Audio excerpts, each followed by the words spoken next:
The baby's world was silent, her body still as stone. Doctors said she'd never move again. Then came the German Shepherd, its eyes filled with something more than instinct. No one expected what happened next. No one was prepared for her first reaction. The house was quiet, save for the rhythmic hum of the oxygen machine. The dim glow of a nightlight cast soft shadows over the nursery walls, illuminating the frail form of a baby girl lying motionless in her crib. Her name was Emma. She was barely a year old, but already, life had taken so much from her. Her mother, Claire, sat beside the crib, her fingers gently brushing against Emma's tiny, lifeless hand. She had memorized every detail of her daughter's face, the soft curve of her cheeks, the faint flutter of her eyelashes when she dreamed. But dreams were all Emma had. The doctors had said she would never move, never crawl, never take her first steps. Claire had stopped crying weeks ago. The tears had dried up, replaced by something deeper, an emptiness so vast it swallowed her whole. She had tried everything: therapy, specialists, experimental treatments. But every visit ended with the same grim expressions and quiet murmurs of sympathy. "She will never regain mobility," they said. "It's best to adjust your expectations." Adjust. As if a mother could adjust to the idea of her child never knowing the joy of running through the grass, never feeling the wind rush past her face as she played, never standing on her own 2 feet. Claire exhaled slowly, her gaze shifting to the only thing in the room that gave her hope: a small, tattered stuffed dog resting beside Emma. It had been a gift from her late husband, Michael, before the accident, before everything changed. Michael had always wanted a dog, a German Shepherd specifically. "They're loyal," he used to say, "and smart, the kind of companion that never gives up on you." The irony wasn't lost on Claire. Michael had been the strong one, the steady one. And then, in an instant, he was gone. A car crash, a night of rain, a tragic twist of fate that left Claire alone, raising a daughter who would never walk. The silence in the room was suffocating. Claire leaned forward, pressing a soft kiss to Emma's forehead. Her daughter's skin was warm, but her body remained still. No instinctive grip of a mother's finger, no tiny stretch of her legs. Just stillness. Then, the sound of a knock at the door. Soft, hesitant. Claire rose, her body heavy with exhaustion, and made her way to the entrance. When she opened the door, she wasn't expecting what stood before her: a German Shepherd. Large, poised, its deep brown eyes locked onto hers. Beside it, a man, Dr. Reynolds, Emma's neurologist, stood with an expression Claire couldn't quite place. "I know this sounds unusual," he said, his voice careful, "but I need you to trust me. This dog might be the answer you've been searching for." Claire's grip on the door tightened. "A dog?" she repeated, her voice barely above a whisper. Dr. Reynolds nodded. "Not just any dog. A miracle in the making." Claire looked past him at the German Shepherd. It didn't bark, didn't move. It only watched her, its eyes filled with something she couldn't yet understand. A flicker of something stirred in Claire's chest. Not hope, not yet, but something close. Something she hadn't felt in a long, long time. The wind outside howled through the trees, rustling the dying leaves against the porch. Claire stepped back, unsure whether to invite them in. "A dog?" she asked again, the weight of exhaustion making her voice brittle. Dr. Reynolds offered a slow nod. "I've seen cases where trained therapy dogs, especially shepherds, have triggered responses in children with severe neurological conditions. I can't explain it fully, but I believe it's worth trying." Claire's instinct was to refuse. She had spent months chasing false hope, grasping at medical breakthroughs that never came. How could an animal succeed where medicine had failed? She looked down at the German Shepherd again. It was massive, its fur thick and dark, its presence commanding yet gentle. There was no aggression in its stance, only an unshakable stillness, like it was waiting. "What's his name?" she asked. Dr. Reynolds hesitated before answering. "Max? Maximum. Simple, strong. A name that belonged to something that wouldn't break easily." Claire crossed her arms. "And you really believe this dog can help my daughter?" "I do," Dr. Reynolds said. "He was trained for this. And in cases like Emma's, sometimes the key to progress isn't just in therapy, it's in connection." Connection. Claire almost scoffed at the word. Emma had no connection to the world. She had no way of expressing joy or frustration, no way of showing that she understood the life unfolding around her.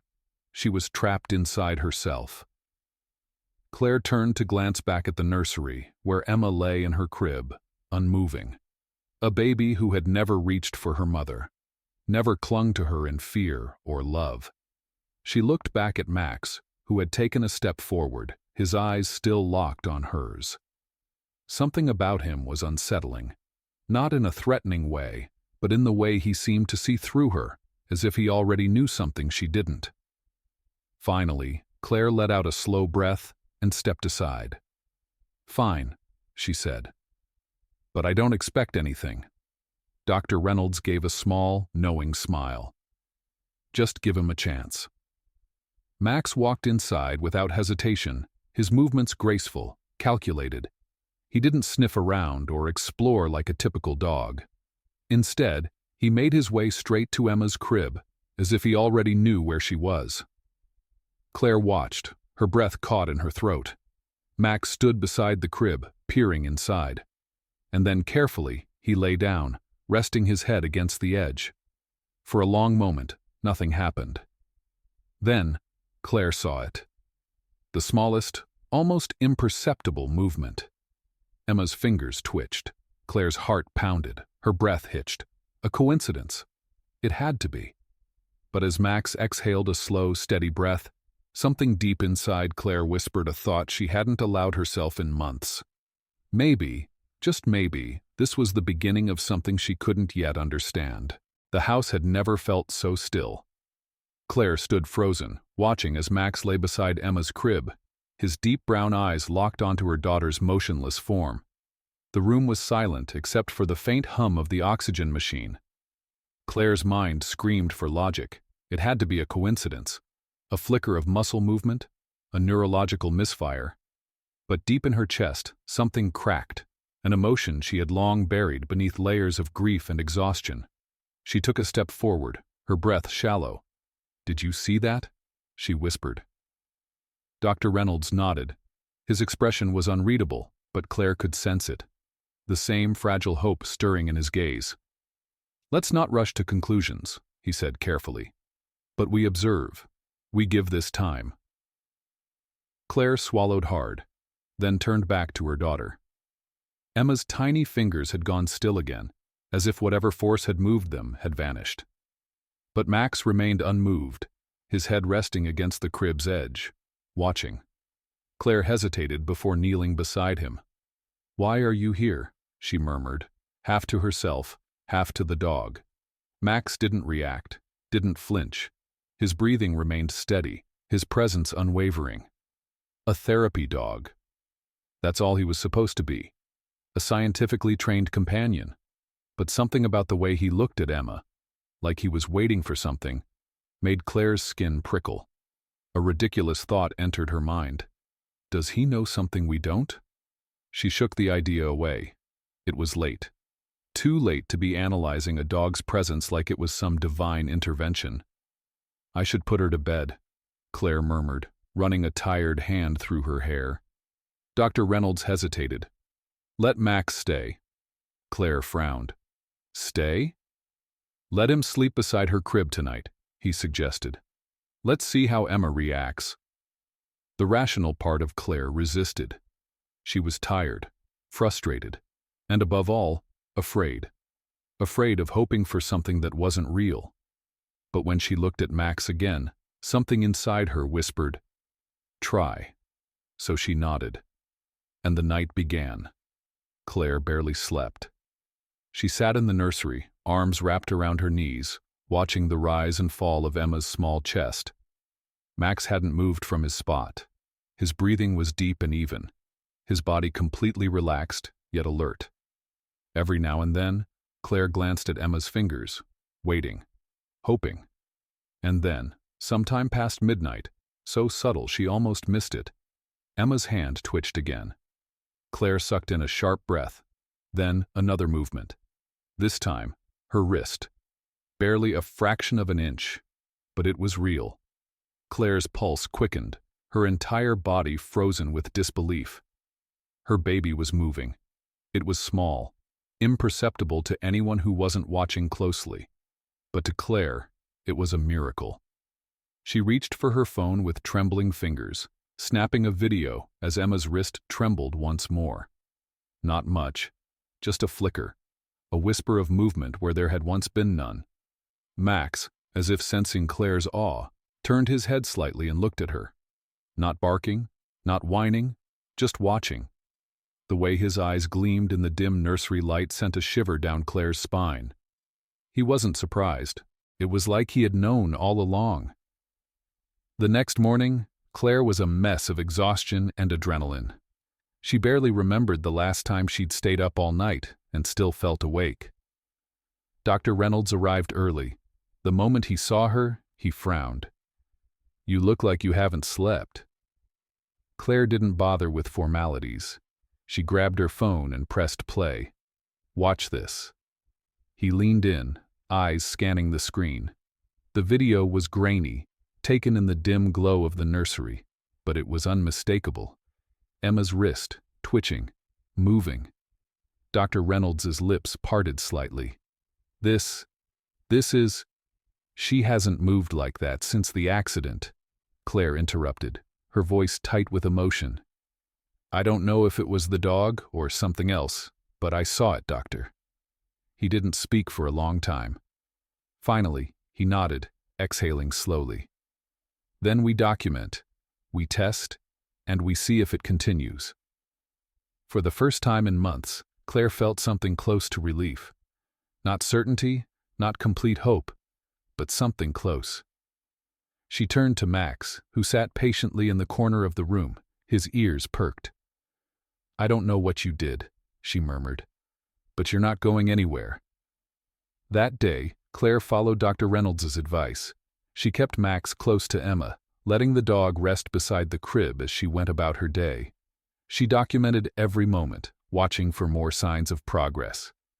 Hours passed. Then, just before sunset, another movement. This time, it wasn't just her wrist. Emma's fingers curled. Not fully, not deliberately, but they curled. Claire gasped. Max lifted his head. His ears twitched. It happened again. Dr. Reynolds, who had been watching, let out a breath of disbelief. "This isn't a coincidence." Claire's hands trembled. "What does it mean?" "I don't know yet," he admitted. "But Claire, she's responding." Her knees nearly gave out beneath her. Responding. A word she had almost given up on. Max, as if sensing the shift in the air, stood up and placed his head gently against Emma's tiny hand. And then, in the smallest, most fragile of moments, Emma's fingers twitched toward him. Not random, not involuntary, a response. Claire clamped a hand over her mouth, her chest shaking with something she hadn't felt in so long she almost didn't recognize it. Joy. Tears burned her eyes as she dropped to her knees beside the crib, her voice barely a whisper. "Oh my God." Max didn't move. He stayed right there, his eyes locked onto Emma's face. And Claire swore she saw it. The first flicker of life behind her daughter's glassy, unseeing eyes. Something was happening, and it was only the beginning. The world outside the nursery remained unchanged. Cars passed by, people went about their days, and the sun sank behind the trees like it did every evening. But inside that small room, everything had shifted. Claire sat frozen, her pulse hammering in her ears. Emma had moved toward Max. It had been faint, almost imperceptible, but it was real. Dr. Reynolds scrubbed a hand down his face, shaking his head. I've seen therapy dogs work wonders. But this is something else. Claire swallowed against the lump in her throat. So what do we do now? We test, he said, voice calm but urgent. We track this. We look for patterns. And we rule out the impossible.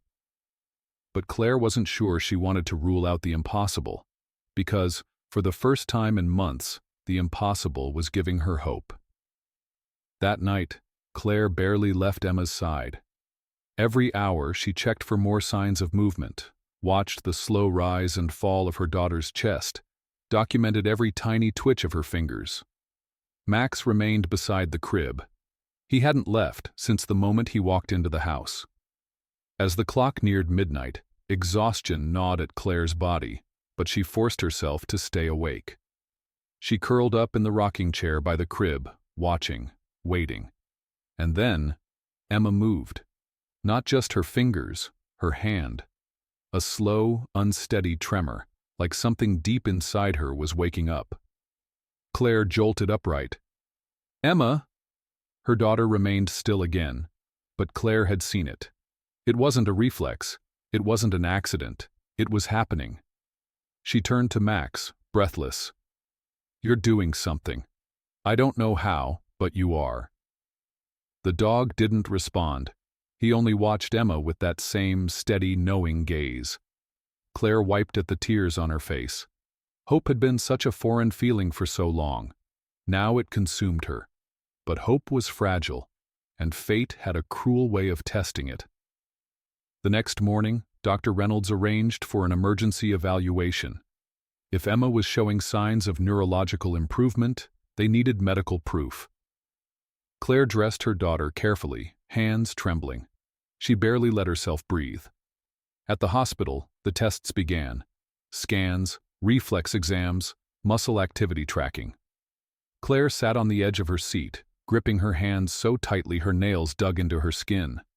Then, the results came in, and the doctor's face didn't hold the excitement she expected. Instead, there was hesitation. "I don't want to discourage you," the neurologist said slowly. "But Emma's scans don't show significant change." Claire's stomach dropped. "What?" "Her brain activity is stable," he explained. "And the muscle movements you described? They're promising, but they don't yet indicate motor recovery." Claire felt like the ground had been ripped out from beneath her. "But she moved," she insisted. "She reacted to Max." "I don't doubt that," the doctor said carefully. "But it's possible these are involuntary spasms. We need more data before we can say anything definitive." Claire's breath hitched. The room felt too small, too suffocating. They weren't calling it a breakthrough. They were calling it nothing. "Let's monitor her for a few more weeks," the doctor continued. "For now, keep Max close. If there's progress, we'll reassess." But Claire barely heard him. Her hope, so bright and fierce only hours ago, was already slipping through her fingers. She had been a fool to believe. The car ride home was silent. Claire's hands gripped the steering wheel so tightly her knuckles ached. Max sat in the back seat, ears perked, eyes alert. He sensed something was wrong. Emma lay strapped in her car seat, still and unresponsive as always. Like nothing had changed at all. Claire clenched her jaw, swallowing back the scream threatening to claw its way out of her throat. How stupid had she been? She had let herself believe, let herself dream of something more, only to be told it wasn't real. Emma wasn't getting better. Max wasn't a miracle. She had built a fragile world of hope, and now it was crumbling. That night, Claire sat alone in the dark, staring at the ceiling. She had fought so hard for Emma, given everything she had, and still, the universe refused to give her even the smallest mercy. A bitter, hollow laugh escaped her lips. "I was an idiot," she whispered to herself. Max, curled up beside Emma's crib, lifted his head. His deep brown eyes met Claire's, and for the first time, she felt anger toward him. She had trusted him. She had believed in something she couldn't explain, and it had led her nowhere. "You're not special," she murmured. You're just a dog." Max didn't look away. For a long moment, they stared at each other in the dim glow of the nightlight. Then, with slow, deliberate movements, Max stood. He walked toward Claire, stopping inches from her, and he bowed, lowered his massive head, pressing his forehead gently against her knee. Claire sucked in a sharp breath. It wasn't a normal action. It wasn't playful or instinctive. It was deliberate, as if he was telling her something, as if he understood. Claire's throat tightened. She reached out, her fingers trembling, and touched the soft fur of Max's head. His body was warm, steady, unshaken. And for the first time in days, Claire allowed herself to cry. Not the hopeless kind, not the defeated kind, but the kind that came from knowing she wasn't alone. Even when the world told her otherwise, even when science failed to give her answers, she wasn't alone. Max was still here, and something deep in Claire's soul whispered, "Don't give up yet." The rain came without warning. It started as a whisper against the windows, soft and hesitant, before growing into a relentless downpour. The rhythmic patter filled the house, a steady, numbing sound that matched the emptiness inside Claire. She sat at the kitchen table, the dim glow of a single lamp casting long shadows across the walls. Her hands wrapped around a cup of untouched tea, now gone cold. It had been 3 days since the hospital visit. 3 days since they told her Emma's movements meant nothing. 3 days since her hope had turned into something bitter, something unbearable. She had barely spoken, barely slept. And Max, he never left her side. He followed her from room to room, his silent presence grounding her in a way she didn't understand. He didn't beg for attention, didn't demand anything from her. He simply stayed. And somehow, that made the loneliness worse. Because what if she was clinging to something that didn't exist? What if all of this, Max, Emma's tiny movements, the desperate belief that things could change, was just another cruel joke the universe was playing on her? The thought sent a fresh wave of exhaustion crashing over her. She placed the tea down, rubbing at her tired eyes. Then, a sound. A rustling. Claire lifted her head, her gaze snapping toward the nursery. She held her breath. Another sound. This time, softer. Her heart pounded as she pushed herself up from the chair, legs shaky, stomach twisting with something close to fear. She stepped toward the nursery, slow and cautious. Inside, the dim glow of the nightlight bathed the crib in soft gold. And there, lying beside Emma, Max was awake. His ears were perked, his body tense, his gaze fixed on Emma with unwavering intensity. Claire's pulse quickened. Then, Emma moved, a shuddering, weak but unmistakable shift of her arm. Claire gasped, her hands flying to her mouth. Max remained still, watching. Then, Emma's eyelids fluttered. It was the smallest thing, barely even noticeable. But Claire saw it. She felt it. A new kind of fear took root in her chest. Not the fear of loss, not the fear of grief, but the fear of believing again. What if I get my hopes up? What if I let myself believe, and I'm wrong? What if I break all over again? Her hands trembled. She thought about how much easier it would be to let go, to accept what the doctors said, to stop fighting. She had fought for so long, she was so tired. But then, Max moved. Slowly, carefully, he lifted his head and rested his chin against Emma's tiny hand. And this time, Emma's fingers curled around him. Not a twitch, not an accident, a grasp, a reaction, a choice. Claire choked on a sob. She staggered forward, falling to her knees beside the crib, her hands shaking as she reached out to touch her daughter's hand. Warm, software, alive. The tears came fast, hot, unstoppable. "Oh my God," she whispered. "Emma, baby, you're here." Max let out a soft, steady breath, and Claire knew she couldn't give up. Not now. Not when something was happening. Science didn't have answers. but her heart did. And for the first time in forever, she listened. She believed. And she was ready to fight, no matter what it took. The next morning, Claire was a different woman. The exhaustion was still there, the weight of reality pressing heavy on her shoulders. But something inside her had shifted. She wasn't waiting for permission to hope anymore. She was acting. Dr. Reynolds arrived early, his expression wary, expecting to find the same shattered woman he had left behind days ago. Instead, he found Claire standing in the middle of the nursery, her hands gripping Emma's tiny fingers, determination burning in her eyes. "She moved," Claire said before he could speak. Not a twitch, not a reflex. She grabbed Max's fur, on her own. Dr. Reynolds froze. Claire, that's impossible." "Then explain it," she challenged, voice unshaken. "Explain why, when Max is near her, she reacts. Explain why every time he touches her, she moves toward him." Reynolds hesitated. The scientist in him resisted, but the man in him, the doctor who had seen unexplainable things happen before, couldn't ignore it. He exhaled. "All right, we run more tests.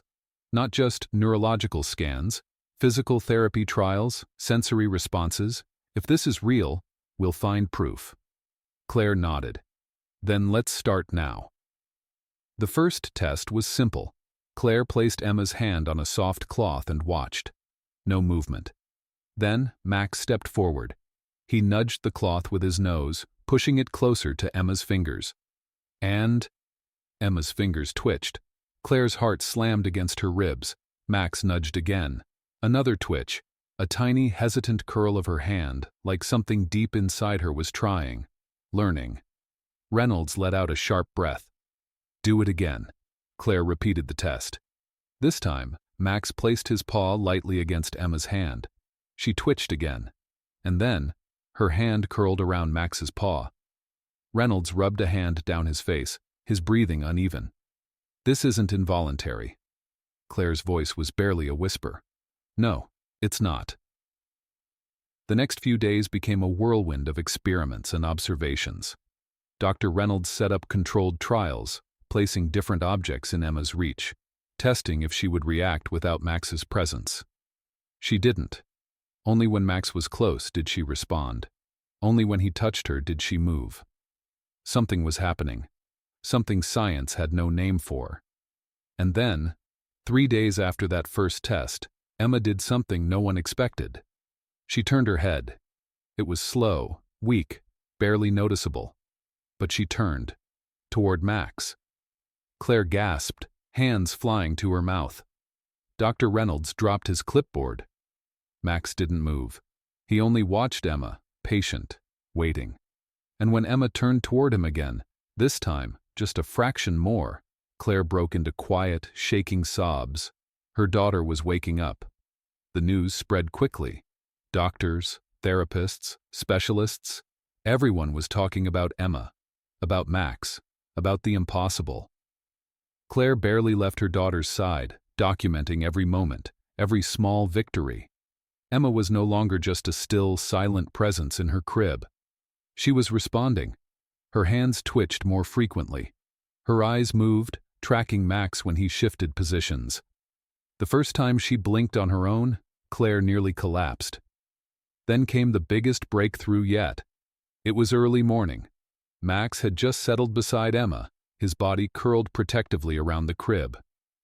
Claire, half asleep in the rocking chair, was jolted awake by something soft, something small, something she had waited forever to feel. Emma's fingers, frail, weak, but real, were gripping her mother's hand. Not just moving, not just twitching, holding. A sob tore from Claire's throat. She grabbed her phone, recording as she whispered, "Emma, baby, if you can hear me, squeeze my hand." For a long moment, nothing happened. Then, Emma's fingers tightened, the faintest, most delicate squeeze. Claire sobbed so hard she could barely breathe. Max lifted his head, ears twitching. And Claire swore she saw it, the slightest wag of his tail. Like he knew. Like he had been waiting for this moment all along. The hospital called that afternoon. Dr. Reynolds had submitted all their findings, and a team of specialists wanted to evaluate Emma again. Claire agreed. This time, she wasn't afraid. She knew what was happening, and she was ready to prove it. The hospital room was crowded. Doctors, nurses, physical therapists, all of them watching as Emma lay still in the examination bed, Max sitting patiently beside her. They ran the same tests, the same scans. At first, Emma didn't respond. The specialists exchanged cautious glances. And then, Claire stepped forward. She placed Max's paw against Emma's hand. And just like before, Emma reacted.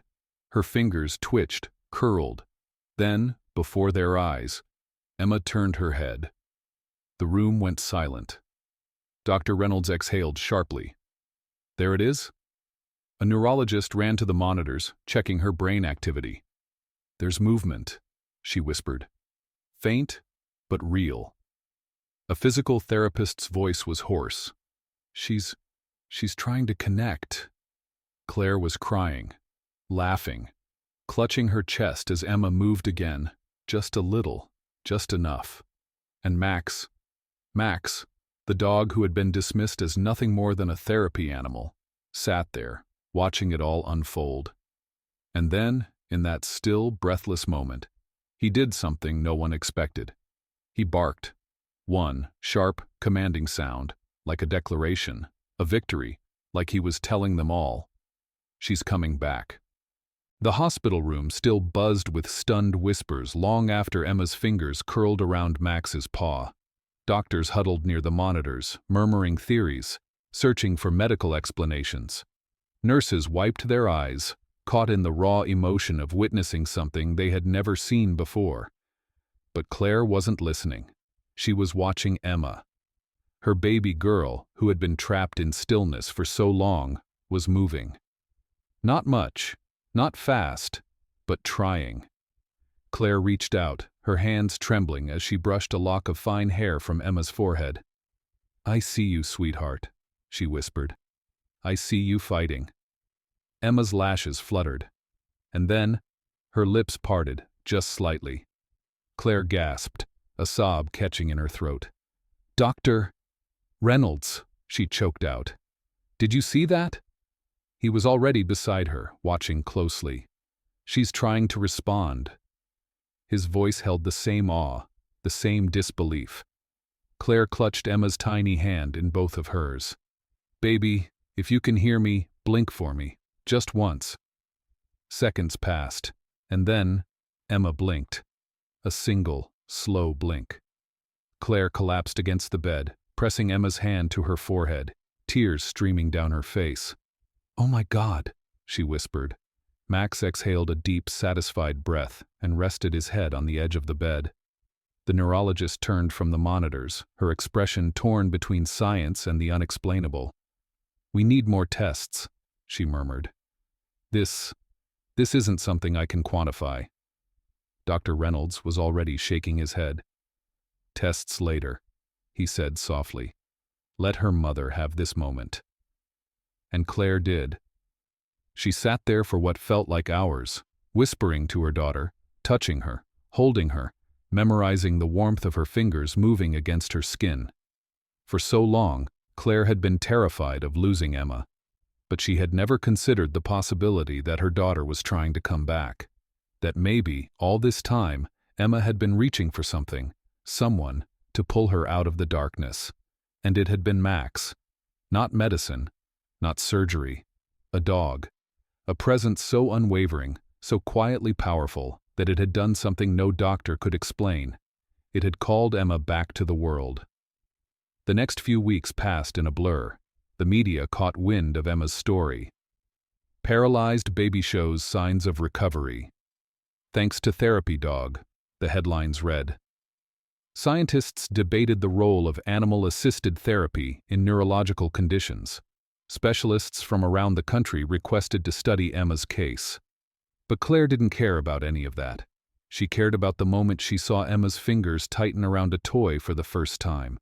She cared about the night she walked into the nursery to find Emma's head turned, without Max's help, watching the mobile above her crib. She cared about the way Max never left her daughter's side, even when the house was filled with visitors, researchers, and medical teams. None of them mattered, only Emma, and the impossible gift she had been given. One afternoon, Claire received a call from Dr. Reynolds. "Claire," his voice was unreadable, "I have the final reports from Emma's scans." She braced herself. "And?" He hesitated. "It's remarkable. The neural pathways that control voluntary movement are showing increased activity, not just random firings, actual attempts at movement." Claire nearly dropped the phone. "You mean—" "I mean," he interrupted gently, "something is happening that we cannot explain, and Max, he's been a catalyst." Claire pressed a hand to her chest, her heart hammering. "I want to schedule an official therapy session," he continued. "A controlled environment. We need to test Emma's responses to Max under medical supervision. If we can prove this isn't a coincidence, we could be looking at something groundbreaking." Claire didn't hesitate. "When?" "Tomorrow." The therapy room was bright, sterile, filled with quiet murmurs from the medical team. Emma lay on a cushioned mat, her tiny frame looking even smaller against the large expanse of space. Max sat beside her, alert but calm. Claire stood back, hands clenched into fists. A physical therapist leaned down. "All right, Emma," she said softly. "We're going to see if you can follow a few simple movements today, okay?" Emma didn't respond. Max let out a slow breath. The therapist gently moved Emma's arm. "We'll start small," she said. "A response to touch, just a squeeze. Can you squeeze my hand, Emma?" Silence. No movement. Claire's chest tightened. The therapist sighed, shaking her head. But Max wasn't done. He leaned forward, nudging Emma's arm with his nose. And then, Emma's fingers twitched. The therapist's eyes widened. "Wait, do that again." Max nudged Emma again. Her fingers curled. Claire gasped. The therapist sucked in a sharp breath. A doctor whispered, "My God." Max stepped back, his tail wagging slowly, and Emma, tiny, fragile Emma, turned her head toward him. The movement was weak, shaky, but real. Claire covered her mouth, tears spilling down her cheeks. The room erupted into controlled chaos, notes being scribbled, monitors being checked, cameras recording every second. But none of that mattered to Claire. All that mattered was that Emma was coming back, and she wasn't doing it alone. Weeks turned into months. Emma continued to improve, slowly, steadily. The milestones were small but significant. The way she started blinking in response to voices. The way she could now hold Claire's finger, even if only for a moment. The way she giggled, faint but unmistakable, whenever Max licked her cheek. Claire no longer questioned how it had happened. She no longer needed an explanation. She had spent so much time searching for answers, for logic, for proof. But sometimes, miracles didn't need to be understood. They only needed to be felt. And Claire felt it every time she looked at her daughter. Every time she saw the life returning to Emma's eyes. Every time she watched Max sit beside her crib, patient, steady, waiting for the next moment of progress. One evening, as the house grew quiet, Claire sat on the nursery floor beside Max. Emma had fallen asleep, her tiny chest rising and falling in a rhythm that no longer felt like silence. Claire reached out, scratching gently behind Max's ears. "You knew," she murmured. "Didn't you?" Max let out a soft breath and closed his eyes. Claire exhaled, leaning her head back against the crib. "I don't know how you did it. I don't know why you did it, but you saved her." Max didn't need to respond, because Claire already knew the truth. Some miracles didn't come from medicine or science. Some came on four legs, with quiet eyes and a heart big enough to bring someone back from the brink of nothingness. Max hadn't just saved Emma. He had saved Claire, too. And for the first time in years, as she sat beside her daughter's crib, Claire didn't feel like she was waiting for the worst. She was waiting for something else, something beautiful, something more. And for once, she wasn't afraid. Some stories remind us that miracles don't always come in the ways we expect. Sometimes they arrive in the form of loyalty, patience, and an unspoken understanding that defies reason. Emma's journey isn't just about recovery, it's about the power of connection, the strength of unwavering love, and the idea that hope is never truly lost. If this story moved you, share your thoughts in the comments. Have you ever witnessed an unexplainable bond between an animal and a human? Let us know below. And if you believe in stories that touch the soul, don't forget to like, subscribe, and stay for the next one. Because sometimes the impossible is just waiting to be seen.